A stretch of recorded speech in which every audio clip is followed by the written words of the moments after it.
नमस्कार दोस्तों, यानी आपके अपने चैनल में यूट्यूब चैनल में आपका स्वागत है। गुरुवाला चैनल। मैं आपका दोस्त रिंकू कुमार गौतम। आज आपको मैं अक्षांश और देशांतर रेखाओं के बारे में अच्छी तरीक़ा से बताऊंगा और आज मैं आपको दुनिया का बीच बताऊंगा कि दुनिया का बीच है कहाँ। देखिए, सबसे पहले हम देशांतर रेखाएं देखेंगे, उसके बाद में अक्षांश रेखाएं देखेंगे। देखिए, हम एक ग्लोब बना लेते हैं। पहले ये हमारा इस तरह का ग्लोब हो गया। अब देशांतर रेखाएं दिखाते हैं। देखिए, ये उत्तर ध्रुव हो गया, उत्तर ध्रुव हो गया, और ये हो गया दक्षिण ध्रुव। तो उत्तर से और दक्षिण के तरफ को जो ये रेखाएं आती हैं, इस तरीक़ा से रेखाएं खींची जाती हैं। ये रेखाएं होती हैं देशांतर रेखाएं। ये रेखाएं कौन सी होती है? देशांतर रेखाएं।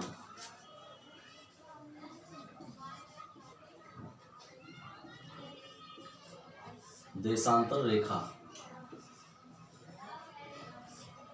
देशांतर रेखाएं होती हैं। इनकी जो संख्या होती है, ये देशांतर रेखाएं होती हैं, यहाँ से उत्तर ध्रुव से लेकर के दक्षिण ध्रुव तक होती है। इसकी जो लंबाई होती है वो होती है 20,004 किलोमीटर की।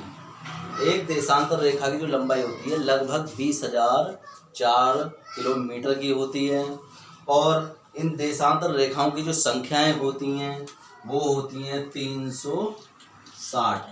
तो 360 रेखाओं की संख्या होती हैं। ये हर 4 मिनट पे आगे बढ़ती रहती हैं। यानी 4 मिनट, यानी इसका जो बीच का ये जो होता है अंतर, ये यहाँ से सूर्य जाने में और यहाँ तक जाने में 4 मिनट का होगा। ये 4 मिनट का समय लगता है। जब भी एक यानी 360 जो रेखाएं होती हैं ये 24 घंटा में घूम पाती हैं। जैसे 4 हो गई और इनकी संख्या हो गई कितनी, यानी 360 हो गई, और यानी 360 हो गई, और इनकी मल्टीप्लाई करके और इससे 60 का भाग लगा देंगे, जब जाके 24 यानी घंटे निकल जाएंगे। अब ये देशांतर रेखाएं हैं, ठीक है। अब देशांतर रेखा जो है, एक तो पूर्वी देशांतर रेखाएं मानी जाती हैं, एक है पश्चिमी देशांतर रेखाएं। लेकिन पूर्वी देशांतर रेखाएं जो मानी जाती है वो वहाँ से मानी जाती है जहाँ से जो हमारा लंदन में ग्रीनविच स्थान है, शहर है, तो वहाँ पे एक वेधशाला है। यहाँ से दुनिया का बीच है, जिसको दुनिया का बीच कहा जाता है, उसे हम जीरो देशांतर रेखा कहते हैं। यहाँ पर अगर माना जाए तो जीरो देशांतर रेखा माना जाता है। अगर हम इधर को चलेंगे, इधर को, तो पूर्व माना जाएगा, और जीरो से हम इधर को चलेंगे तो ये हमारा पश्चिम माना जाएगा, यानी पूर्व माना जाएगा। इधर को चलेंगे तो पश्चिम माना जाएगा। अब ये इधर को चलने में हम यानी 180, इधर को अगर हम इधर को चलेंगे तो 180 देशांतर रेखाएं चलेंगे, और इधर को भी पश्चिम को भी 180 देशांतर रेखाएं चलेंगे। 180 लगभग ये हो गई 360। अब ये जो है 360 जो रेखाएं, ये वहाँ यानी 180 जो रेखाएं पीछे जो जाके मिलती हैं, ये वहाँ मिलती हैं, जिसको हम अंतर्राष्ट्रीय तिथि रेखा कहते हैं। अंतर्राष्ट्रीय तिथि रेखा कहते हैं वहाँ पर, यानी जो अंतर्राष्ट्रीय तिथि है, एक दिन अगर इधर को बढ़ेंगे तो एक दिन बढ़ जाता है, इधर को चलेंगे।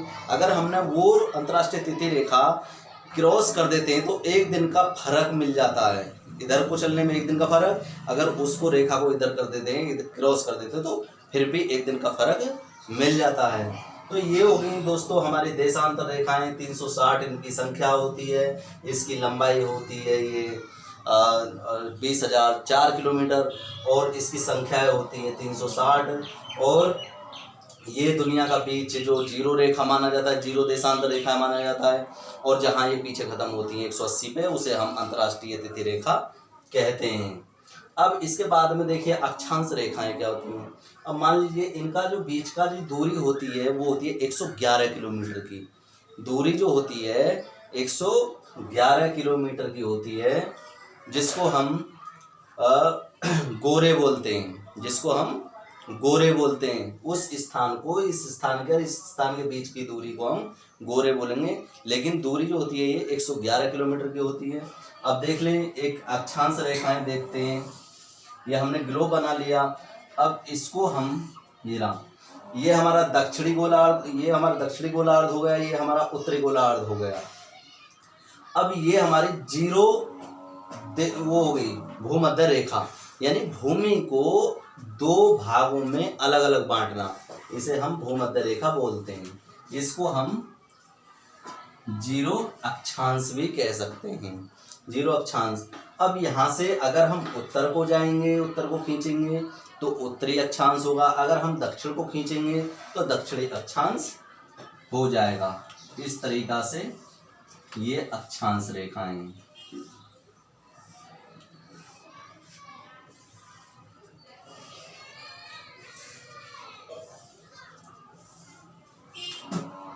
ये जो है अक्षांश, यानी ये होगी ये अक्षांश रेखाएं। दोस्तों ये जो है गोलाकार में होती हैं अक्षांश रेखाएं। ऊपर जो है, ऊपर जाने पर ध्रुव के क्षेत्र में या दक्षिणी ध्रुव पर जाने पर इनका जो बल होता है वो बहुत छोटा सा हो जाता है, यानी बहुत नाम मात्र के तरह हो जाता है। इसको हम भूमध्य रेखा कहते हैं, जो जीरो अक्षांश पर है। इस तरीक़ा से ये आगे बढ़ती चली जाती हैं। अब इसके जो बीच का जो भाग है, इसके बीच का भाग है, हम उसको बोलते हैं जोन या कटिबिंदीय या पेटी। ठीक है ना, जोन या कटिबिंदीय या पेटी। ठीक है, इसके बीच का जो भाग होता है एक अक्षांश से दूसरे अक्षांश की, यानी रेखाओं के बीच का भाग जो होता है। अब इनके बीच की जो दूरी होती है वो भी लगभग 111 किलोमीटर की दूरी होती है। 111 किलोमीटर की दूरी होती है इनके दोनों के बीच की भाग। अब इनकी जो संख्या होती है, इनकी संख्या देखिए, देखने में ये यानी 90 तो ऊपर, ठीक है, और 90 नीचे, 90 ऊपर 90 नीचे।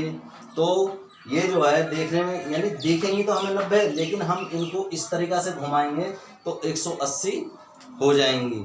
तो इस वजह से बल तो एक है, लेकिन हम इधर को घूमेंगे, पीछे को जाएंगे तो ये पल्ली तरफ भी दिखेगी, यानी ये रेखा दिखेगी, तो 180 रेखाएं हो जाएंगी।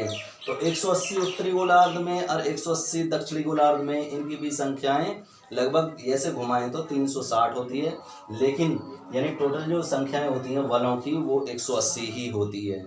तो ये हमारी अक्षांश रेखाएं हैं। ठीक है, इनकी जो संख्या होती है, इनकी जो वो होती है लंबाई जो होती है, ये लंबाई निश्चित नहीं होती। ऊपर को जाएंगे, ऊपर को बढ़ने पर तो वो जो है बढ़ती चली जाएगी, यानी घटती चली जाएगी। और जैसे ही हम भूमध्य रेखा पर जाएंगे, इनकी लंबाई जो बल है, इनका परिधि वो बढ़ती चली जाएगी। इसकी जो परिधि है वो 40,000 लगभग, जो भूमध्य रेखा की जो परिधि है वो है 40,008 किलोमीटर लगभग। तो ये हमारी अक्षांश रेखाएं।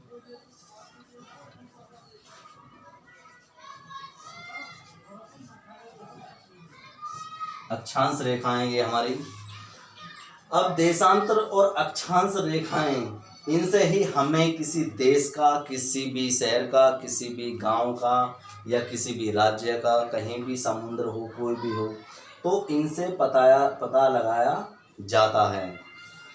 ये अक्षांश और देशांतर रेखाएं आपको समझ में आ गई होंगी, और थोड़ी बहुत जो भी कसर रह गई हो, यानी कमी रह गई हो, कोई नहीं समझ ना पाया हो, तो हम यानी आप बताना, या हम उसको अगले वीडियो में समझा देंगे। थैंक यू, धन्यवाद।